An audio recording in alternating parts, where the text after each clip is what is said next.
Bismillahirrahmanirrahim. Assalamualaikum warahmatullahi wabarakatuh. Pada hari ini kita akan belajar dalam bidang adab yang bertajuk Jiran Sepakat Membawa Berkat. Marilah kita sama-sama membaca doa sebelum belajar. A'udzubillahi minasyaitonirrajim. Bismillahirrahmanirrahim. Allahumma aftah alaina hikmataka wanshur alaina min khazaini rahmatika ya arhamar rahimin. Walhamdulillahi Rabbil Alamin.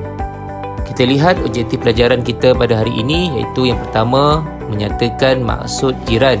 Yang kedua, menerangkan hukum beradab terhadap jiran berdasarkan dalil nakli serta terjemahannya.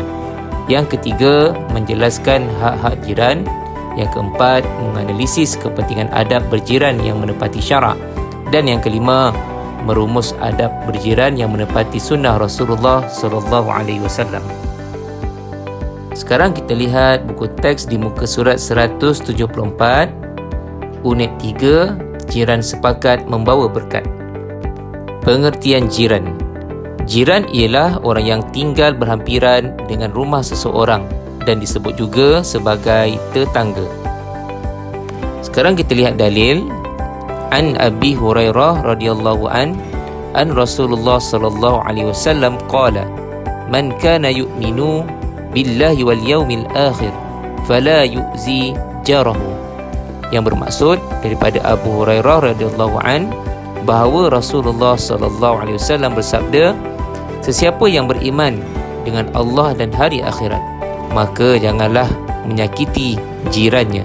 Hadis riwayat Al-Bukhari dan Muslim. Berdasarkan hadis di atas, seseorang Muslim wajib beradab dengan jirannya tanpa mengira agama dan bangsa. Bahkan, menyakiti mereka hukumnya haram dan berdosa. Cuba kita fikirkan, apakah yang akan terjadi jika kita tinggal bersendirian? Sekarang kita lihat muka surat 175. Kita akan baca sama-sama dan fahami hak jiran. Perbuatan pertama, menghormati adat, budaya dan agama masing-masing. Yang kedua, tidak menyakiti hati jiran. Yang ketiga, menziarahi jiran ketika sakit. Yang keempat, memberikan pertolongan jika diperlukan. Yang kelima, melebihkan sedikit masakan dan memberikan kepada jiran. Yang keenam, tidak mengganggu ketenteraman jiran. Dan yang ketujuh, saling memaafkan kesalahan dan bertolak ansur. Hak jiran melalui aspek percakapan. Yang pertama, memberikan nasihat sekiranya perlu. Yang kedua, mengucapkan tahniah atas kejayaan jiran. Dan yang ketiga, menjaga pertuturan.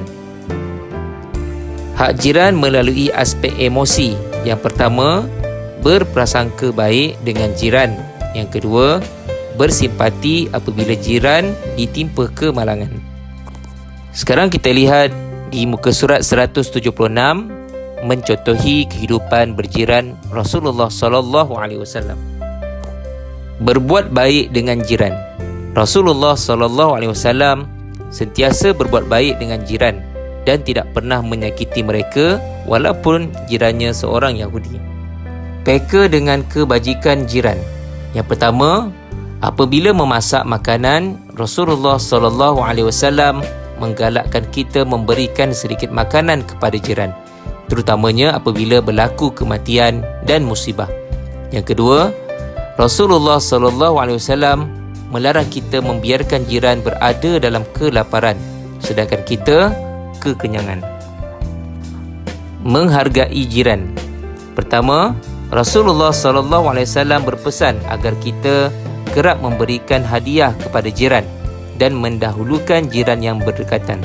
Yang kedua, Rasulullah SAW juga pernah menegah kita meremehkan pemberian jiran walaupun kurang bernilai.